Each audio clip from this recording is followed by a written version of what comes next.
Bien, esta es nuestra clase de metodología filosófica. Comenzamos recordándonos sobre qué tratamos la última clase. Cuéntenme ustedes, ¿qué fue lo último que trabajamos? Bueno, en la clase pasada, usted estuvo aclarando puntos sobre la validez de criterio y también nos dijo que primero deben de estar los preliminares, y todo lo demás.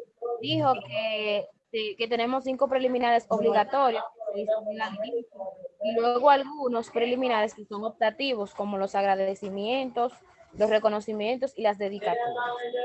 También habló de que la portada no se debe de confundir con la carátula, porque es distinto. La carátula es la parte que va afuera. Habló de todo lo que lleva la portada, del país, el título, nombre de la universidad, la facultad, y que dentro de la facultad está la escuela.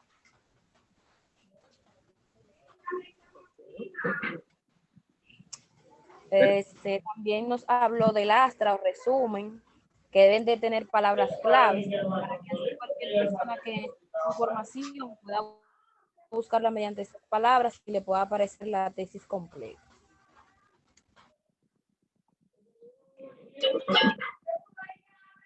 Muy bien. Cuando hablamos de la palabra clave es para investigar por internet, ¿verdad? Alguien que está investigando, lo primero que se encuentra cuando está después de una investigación es el astra. Y si ve ahí que le sirve, pues entonces busca el documento completo. ¿Qué más? Profe. Adelante, Francisco. Sí, usted especificó también que la página en blanco que se coloca por lo general no es necesario.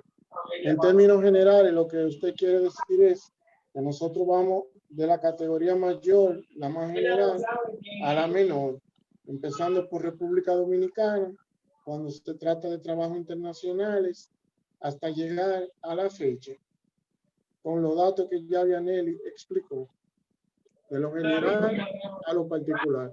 De lo mayor a lo menor, ¿verdad? Sí. De lo mayor a lo menor. Ok, ¿qué más? Y nos dijo que el título debe ir centralizado. Si no mal recuerdo. Que el resumen trata de los objetivos en general, del proceso, de los métodos, de la muestra, de la conclusión. Ok. Los aspectos metodológicos, ¿verdad? O sea, el resumen tiene 3 elementos. El problema que se resuelve. Algunos ponen el título, otros ponen las preguntas. Nosotros solemos poner los objetivos. ¿Qué objetivo persigue la tesis? El proceso que se sigue para resolver el problema y la conclusión a la que se llega. Todo eso en un promedio de 13 líneas o 270 palabras. Ok. ¿Algo más? También había hablado, si no me recuerdo, del tamaño, del tipo de letra y el tamaño que se debería de escribir. Si no me recuerdo, la más básica, si no me recuerdo, era Arial, con tamaño 14 o 16, creo que era. Había hablado también de que normalmente esa es la principal, la que se usa, pero si se usaban otros tipos, usted había dicho más o menos en qué tamaño se deberían usar, pero eso no lo recuerdo ahora mismo. Una cosa son los títulos, otra cosa es el texto. El texto, según los modelos académicos APA y MLA, el texto tiene que ir o en Times New Roman o en Arial. Ese es el tipo de letra. El tamaño tiene que ir en 12, no en 14. El 14 es ya para destacar. Los títulos, especialmente los títulos número 1 de un nivel que tienen un solo dígito. Pero si es el texto llano, normalmente va en palabras redondas, se le llaman palabras redondas las que no van en cursivas como acotaditas, ¿verdad? Palabras redondas son normales, para más fácil entender. El número 12, en tipo Arial, Times New Roman, algunas universidades admiten el calibre, que es el que viene por defecto en el procesador de texto Word, y aunque el calibre viene normalmente número 11, supongo que habrá también que llevarlo a número 2. También hay el interlineado. Algunas universidades admiten 2 espacios, pero lo que exige los modelos académicos es 1.5. Casi siempre los muchachos trabajan a 2 espacios. Supongo que será para que se le abulte un poco más la tesis. Pero lo que se exige a nivel de APA y MLA es el espacio y medio, 1.5, para toda la tesis. Y el justificado. No es lo mismo justificado que centralizado, porque centralizado es las letras se ponen alrededor del medio, el centro es la línea, y el justificado es en bloque extremo. El bloque derecho y el bloque izquierdo quedan cubiertos por letras, de tal manera que quedan alineados en los 2 extremos. Para escribir una tesis nadie escribe centralizado, a no ser que sea un título. Hay 2 formas que se permiten, que es o todo bloque extremo izquierdo, que toda la letra comienza en la misma línea, o centralizado no, justificado, que comienza en la misma línea y termine en la misma línea. Entonces, repito, a nivel de formato de letras, o Times New Roman o Arial. Eso es el tipo de letra. El tamaño 12. El interlineado 1.5 o espacio y medio. Y el lineado.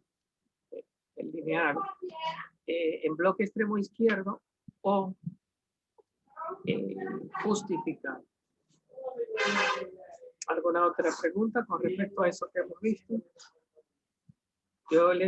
Adelante, Francisco. En un mismo texto no puede aparecer Arial y Times New al mismo tiempo. Un ejemplo, uno inicia en Times New, hay que terminar en Times New, y si en Arial, Arial. Exacto, eso es lo que se pide. Hay algunas universidades que tienen su formato de timbre, su formato de portada. Entonces, si no lo pide la institución, se respeta el esquema universal. Todo tiene que estar bajo un mismo tipo de letra. La UAS en su timbrado tiene un número 16, pero muchas tesis salen con el esquema universal. Si tú respetas el logo y el timbre de la UAS, bueno, eso nadie te va a decir que no. No sé si la escuela o alguno de los asesores te vaya a poner en contra, pero si tú utilizas el timbrado de la UAS, pues lo pondrá en 16 con el estilo de letra, porque tampoco el timbre de la UAS no es el formato universal. Es un timbre de estética, de vender la universidad. Si tú lo pones con ese estilo, pues se parece mucho como a estos tipos de letras que hacían antes, como para embellecer las cartas o cosas así. Tiene su nombre, pero ahora mismo no lo recuerdo. Letra gótica, letra Sí, gótica. Sí, suena mucho, se parece un poco a letra gótica, ¿no? El timbrado de la UAS. Entonces, si tú respetas el timbrado de la UAS, pues lógicamente que no respetará el formato universal, pero en esos casos, por ser de orden institucional, también se les respeta. En el normal de los casos, pues se trabaja siempre o con un solo tipo de letra, que es o Times New Roman o el Arial. ¿Qué más? Yo le hablaba a ustedes un poco del índice, creo que lo mandé a investigar un poco el índice. El índice automatizado y el índice, ¿cómo se llama? Automatizado. Bueno, hay una palabrita que es unir un texto de arriba. Manual, profe, manual. No, porque es que tú le das un clic a una palabra y te lleva a otro texto. Vinculado. Gracias. Esa es la palabra. Esa es la palabra, automatizado y vinculado. Entonces, cuando el Word trae su propio índice. Bueno, entonces, ¿quién de ustedes fue a investigar ese índice? Yo hice un índice maestro de contenido. Yo le dije a ustedes que le iba a poner eso como trabajo final, ¿verdad? Sí, o sea que... okay. Mira mi pantalla, se autogeneró. Exacto. Con una tabla. Por ejemplo, en la hoja 2 tengo el título. Si vamos a la hoja 2, ahí está el título. Por ejemplo, en la hoja 4 tengo resumen. Si vamos a la hoja 4, está el resumen. Ok, vuelve al índice.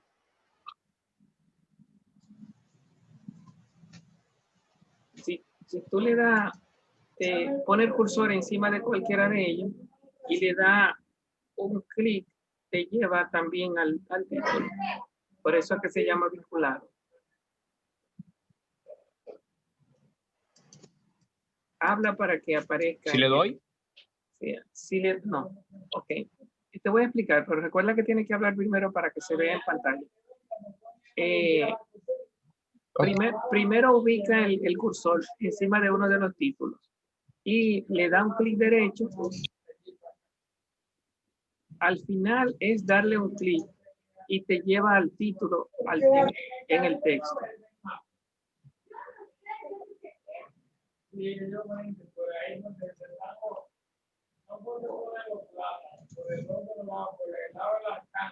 Háblanos para que se presente en la pantalla. Sí, le doy un clic derecho. Oh, ve al título, ve al índice primero. Link. Sí, voy al índice. Ok.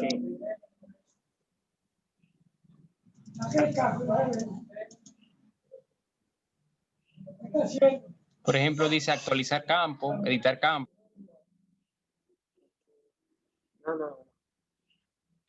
No le dé un clic derecho, sino que le da un clic a uno de los títulos y vamos a ver lo que pasa. No pasa nada. Clic Enter.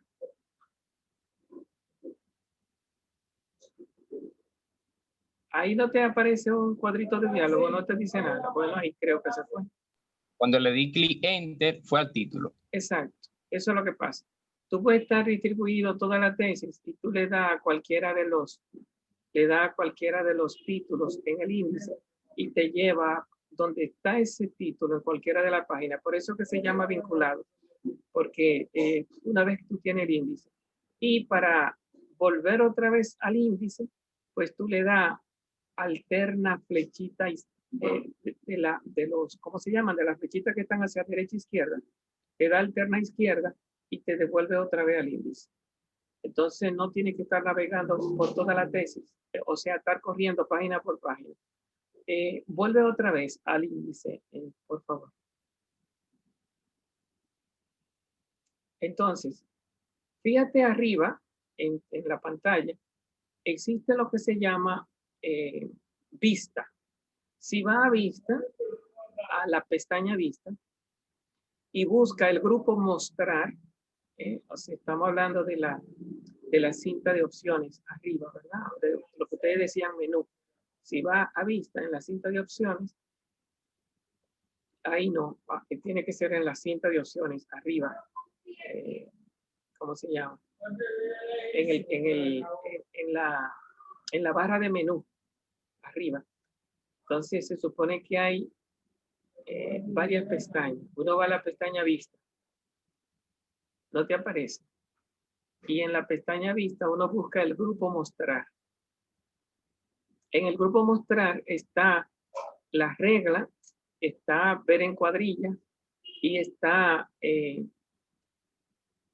exacto, creo que es. En el grupo mostrar lo que tiene que darle clic es a navegación, a barra de navegación o algo así es que se llama. Panel de navegación. Panel de navegación. Le da un clic al panel de navegación y te aparece el índice en un cuadro de diálogo. ¿Le diste? Sí, así me aparece. Ok. Sí, okay. ahí aparece navegación. Entonces, ahí en el cuadro de diálogo también te aparece el índice y en cualquier parte de la tesis que tú estés, te puede acompañar por ese panel de navegación. y a cualquier título que tú le des, allí te lleva. Así te evita estar navegando.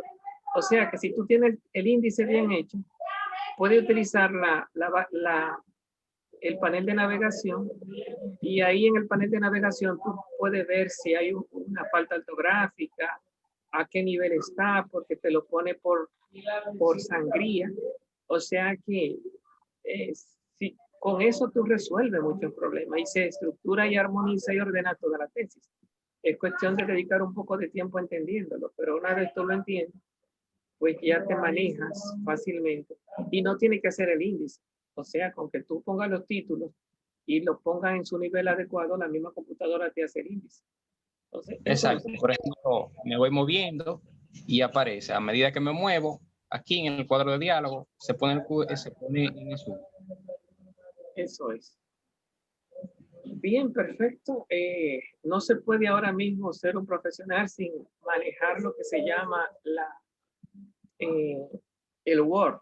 Entonces, una invitación es que todo esto está un poquito mejor y más bonitamente detallado en los videos que tratan sobre eso, ¿verdad? Usted busca 2 o 3 videos y lo ensaya hasta que eso le salga bien.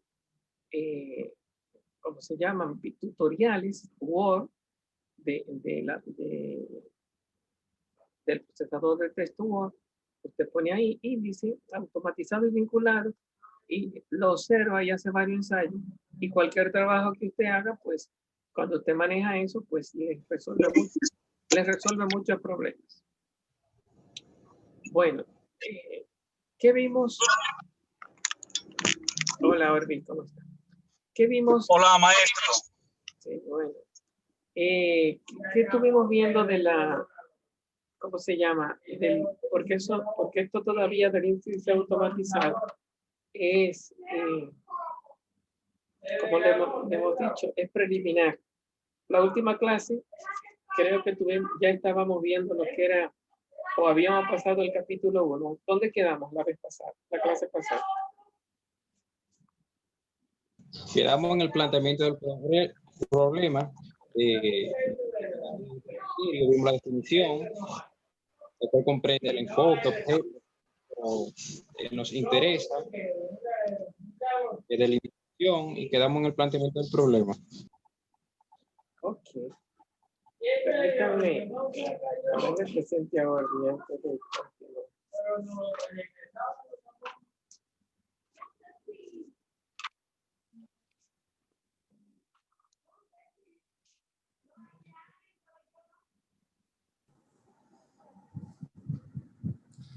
Maestro, también habló sobre la delimitación del tema, que la delimitación del tema para las investigaciones filosóficas son distintas a las otras delimitaciones de otros estudios, porque es difícil tú poder decir de qué fecha hasta qué fecha o de tal libro a tal libro. O sea, que la delimitación para otro tipo de investigación, ya sea social o científica, es más fácil que para una investigación filosófica. Ok. Sí, recuerdo que estábamos ahí diferenciando entre los enfoques, o la distinta forma en que se utiliza en metodología la palabra cualitativo y cuantitativo.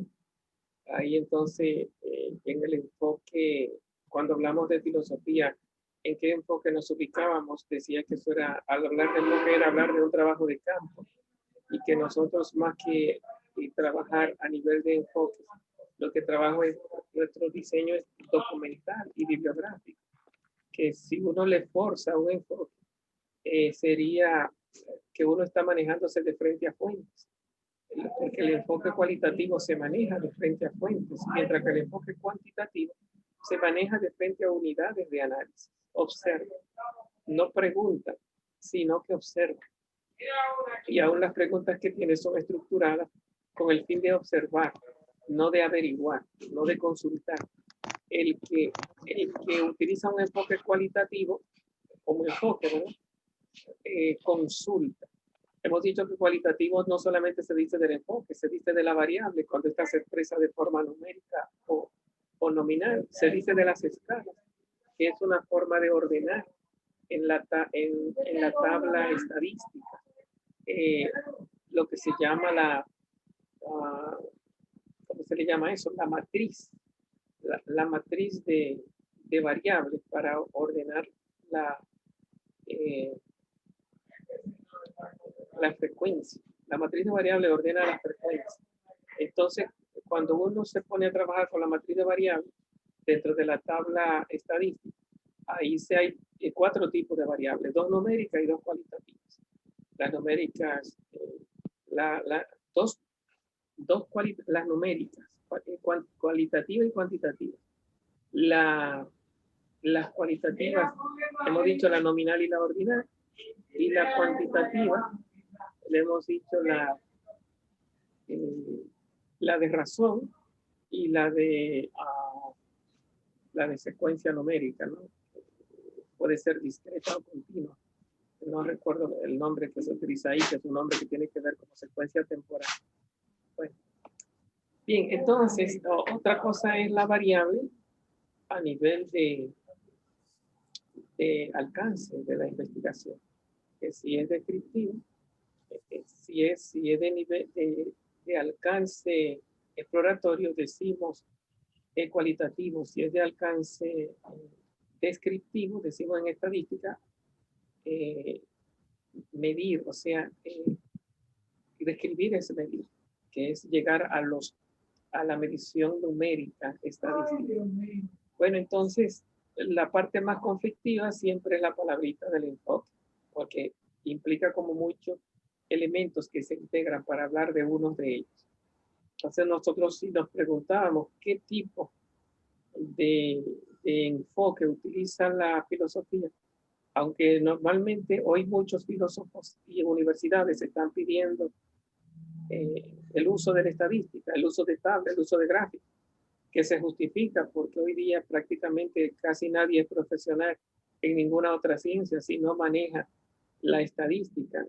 Entonces, una forma de que el filósofo no quede desintegrado de ese mundo en el que el profesional se sitúa hoy, es que no solamente sepa criticar, sino que sepa en una investigación manejar los números. Tal vez por eso se le va exigiendo cada vez al filósofo que maneje la estadística, pero de hecho los temas filosóficos no son temas estadísticos de medir variables, sino más bien de manejar el pensamiento.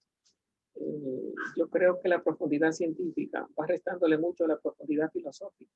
El verdadero filósofo no es el que particulariza y profundiza en una variable, sino el que comprende los distintos lenguajes y los profundiza y es capaz de dialogar con cualquier lenguaje. El filósofo tiene que estar apto para dialogar con el químico, con el físico, con el matemático en su lenguaje, porque recoge la terminología conceptual, la escudriña, la entiende, la aprende. Eso es el filósofo. El que entiende los distintos lenguajes en el manejo que le da la colegiatura de científica o no científica o filosófica. Por eso al filósofo se le somete a ir estudiando distintas ideologías, distintos lenguajes, distintos pensamientos. Entonces, cuestión de saber profundizar en la capacidad de visión de los lenguajes que utilizan cuando se habla con él. Entonces el filósofo se hace crítico y es capaz de ver lo nimio, lo superficial, normalmente del discurso. Y ahí uno se da cuenta que uno ya va creciendo en profundidad, que no va encontrando que todo lo que se dice, wow, qué profundo, cuando uno no sabe todo es profundo. Pero cuando a la medida que uno va creciendo en profundidad filosófica, se va dando cuenta que el lenguaje que se utiliza para hablar con uno carece muy de nivel y uno hasta muchas veces se desinteresa y no quiere uno ni siquiera discutir ni hablar. Lo que en algún momento para uno fue importante, en otro momento, en la medida que uno profundiza, se va dando cuenta como que no te están diciendo nada. Bueno, pues entonces eso, ¿no? La expertez del filósofo no está en la profundidad científica, aún y sea estadística, sino desde mi perspectiva en la profundidad, capacidad de análisis crítica y de analizar el mismo lenguaje del científico cuando el científico habla contigo y ponerlo en perspectiva. Digo ponerlo en perspectiva, ponerlo en otra dimensión de fines, de razones y fines. De qué es, qué tú quieres decir, para qué sirve eso, de dónde viene eso. Y no estar atrapado en las redes de un lenguaje, digamos, no sé, como que te encierra en un ámbito de discusión y como que no te sale de ahí. El filósofo es capaz de ver desde fuera, entrar y salir de un lenguaje ideológico o filosófico o científico. Bueno, soltando eso, estábamos por lo tanto todavía en la parte introductoria, en lo que se llama validez de criterio, ¿no? O sea, la elaboración de toda la parte del anteproyecto. Creo que presentamos ahí varios pasos, unos 8 pasos, ¿verdad? El primero de ellos era la delimitación, que hemos dicho que por lo menos a nivel científico implica tiempo, espacio y población. La definición, que implica tener claras las ideas que yo voy a investigar, el objeto, el aspecto y el enfoque. El planteamiento del problema, que es de alguna forma identificar ese tiempo y ese espacio donde yo voy a hacer mi investigación e ir allá a buscar síntomas, causas, de dónde viene el problema, efectos, dónde va a llegar si no se interviene, y ¿cómo se le llama? Dentro del planteamiento. Sistematización, profesor. No, dentro del formulación del problema. Sí, antes de eso, porque estoy todavía en el planteamiento del problema. Okay. El planteamiento del problema tiene... El planteamiento del problema, formalmente hablando, se cuentan tres pasos, que son 3 párrafos. En la práctica se dividen en 4. ¿Cuáles son esos 3 párrafos? El párrafo de síntomas, el párrafo de causas, el párrafo de control de pronóstico. O sea, síntomas y causas, eso es el diagnóstico, ¿no? Después viene el pronóstico, que sería el párrafo 3, y el control de pronóstico. Eso para usar términos más técnicos, ¿verdad? Un verdadero planteamiento del problema se divide en diagnóstico, pronóstico y control de pronóstico. Repito, un verdadero planteamiento del problema en un contexto delimitado se divide en diagnóstico, pronóstico y control de pronóstico. El diagnóstico, si cada uno es un párrafo, serían 3 párrafos, ¿verdad? El párrafo de diagnóstico, el párrafo de pronóstico y el párrafo de control de pronóstico. Pero en la práctica, el diagnóstico se divide en 2 párrafos. El párrafo de síntomas y el párrafo de causas. Es así, ¿no? Tenemos entonces un párrafo de síntomas, un párrafo de causas, un párrafo de pronóstico y un párrafo de control de pronóstico. Entonces tendríamos 4 párrafos o 3 partes, aunque usted no tiene que utilizar en su tesis como diagnóstico o pronóstico. No, son términos propios del metodólogo, ¿no? Para que busca lo que se llama los síntomas, que sería el diagnóstico, serían síntomas y causas. ¿Qué es lo que está pasando? ¿Qué tú estás viendo en el lugar de los hechos que te está interesando hacer tu estudio ahí, en ese sector, en ese ámbito? Como nos queda menos de 1 minuto, vamos a precisar el planteamiento del problema dentro de unos 5 minutos cuando volvamos a entrar. ¿De acuerdo? Entramos unos 5 minutos para precisar el planteamiento del problema. Nos vemos en unos minutos. ¿Quién no me ha dicho presente? Osvaldo, presente. ¿Osvaldo qué? Familia, Osvaldo Familia. Yo lo mencioné. Orbis Beltré. ¿Quién más? Orbis Beltré. Presente Orbis, presente Osvaldo, Francisco presente. ¿Quién más?